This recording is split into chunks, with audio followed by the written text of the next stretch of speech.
Hello, my friends, and welcome back. Thank you very much for being with me again today.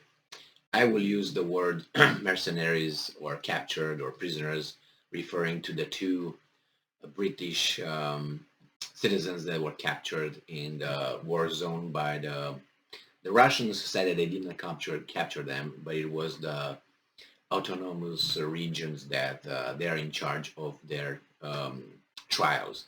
So those two Brits and they were caught together with that Moroccan citizen were all three of them sentenced to death by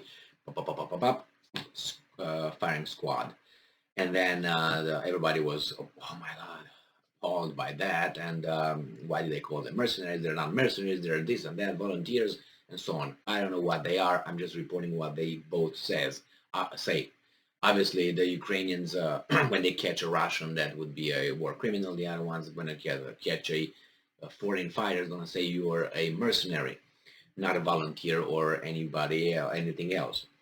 So we know that the British government tried to intervene to somehow commute or help those two Britons.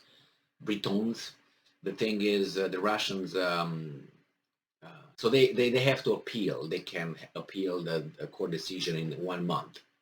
Now that month is until 8th of July. It is the deadline. But they will not try to appeal because they see if Ukrainians, the British government would be able to pull some strings and intervene. They first sent a letter to Russian officials, but the Russians look at it as being that's just embarrassing. You guys talk to us like not like equals. You look down on us. We don't even care about your letter in a way of responding, but they nevertheless responded by saying you shouldn't discuss that with us. You should discuss that with the uh, those breakaway regions government that are in charge of all this. That means that Britain will have to recognize that the authority of those governments, which they don't want to do that, because if once they deal with those governments in an official capacity, that means you kind of recognize their authority, and they don't want to recognize their authorities.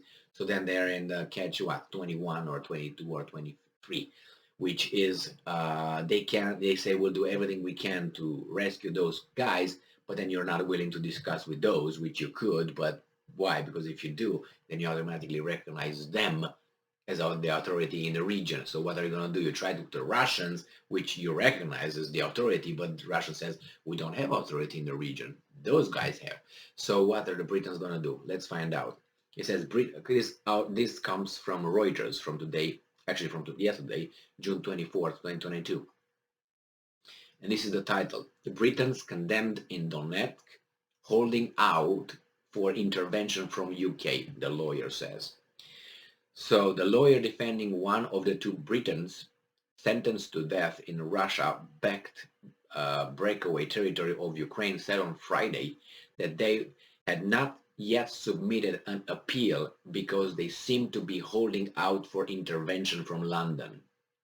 A court in self-proclaimed breakaway Donetsk People's Republic (DPR) in eastern Ukraine, which is armed and financed by Russia, found Britons Aidan Aslin and Sean Pinner and Moroccan Brahim Sadoun guilty on June 9th of mercenary activities and attempting to overthrow the constitutional order of the DPR. Russia's TASS news agency on Thursday quoted Pinner's lawyer Yulia Tserkovnikova as saying that defense attorneys were preparing an appeal which must be logged by July 8th. But Pavel Kosovan, defending Aslin, told Reuters in an interview that the appeals had not yet been filed because, he said, I suspect they hope that the British authorities will still contact either the Russian Federation, which they did, or the Donetsk People's Republic. Now, they did through a letter, I think, submitted by the British embassy in Moscow. I think that's how it was. So the men's families or the Donetsk People's Republic. I told you the Russians said, okay, I refer you to the Donetsk People's Republic. They are in charge. You talk to them. And the English was Okay, so the man's families denied that the trio who were contracted to the Ukrainian army forces were mercenaries. I don't want to say, yeah, man, they were mercenary, man. They sent money every week. Excuse me. So Britain has so far declined publicly to raise the issues with the authority of DPR, whose independence is recognized only by Russia. What did I tell you? Instead, saying it hoped Kiev could secure the man's release. Yeah, I wonder how. Russia's ambassador has said Britain has asked for Moscow's help, but Moscow has said Britain must approach the DPR. Russia's ambassador has said Britain has asked for Moscow's help. Yeah, Britain also says the men should be treated as regular prisoners of war subject to the protection of Geneva Convention and therefore exempt from capital punishment. Well, that's what you can say, but we're not Iraq, so we're not going to do that. This is the Russian answer. We're not going to do that. You talk to the DPR, and DPR, guess what? It's going to do what they want to say, they want to do. Yeah, these things with the expectations, they all can have expectations. Russia had expectations regarding the Minsk agreements for 8 years. We expect that you're going to be the arbiters as you signed, Germany and France, to the Minsk agreements, and you're going to help your partner, Ukraine, follow through with what they signed as a state and became international law. But you didn't, so we expected that. We expect that you do not expand NATO closer to our border. We expect, for instance, that you would discuss with the authorities in Ukraine to reinstate the Russian language in the eastern territories, if you want to call it that way, eastern part of Ukraine, and allow them to have radio stations and use their language in school and so on. We expect that you don't arrest the leaders of the parties that are pro-Russia. We expect, there are many expectations that came from Moscow that were really ignored. And now they expect, why? Because this expectation, it's the way the Russians are saying it, as an order, as a demand. And the Russians are, no, you have nothing to negotiate here. You have nothing against us. So bye-bye. Maybe you can tell your boy over there, Zelensky, to stop and go to a peace deal right now before it gets worse, because it's in free fall.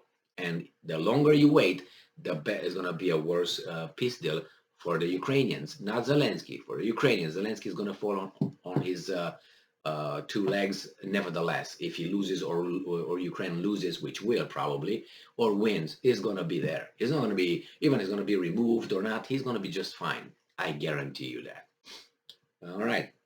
And he says here that Kosovan said Aslin has pleaded guilty. So one of the guys pleaded guilty. Repented and cooperated with investigators. He recognized his guilt in full, the lawyer said. In court, he openly expressed his regret. He supported the investigation in establishing the circumstances of events. So yeah, this guy recognized the events. And what events? Did he say that he's a mercenary? Probably he would if the Russians are a little bit, not Russians, yeah, the Russians, the guys over there in Donetsk, People's Republic, will be a little bit more, how should I say, convincing in their ways. But nevertheless, this is the situation with these guys, and Great Britain has to recognize somehow the authorities in Donetsk in order to communicate and beg for their release somehow. And I'm assuming those guys will say, okay, yeah, we commute the sentence. But that would mean that they have recognized those things, and they will not do this. They will have to recognize the authority of the new leaders over there. All right, we'll see what's going on. Thank you very much for being with me again today. Stay strong, stay smart, look for the truth, and be just.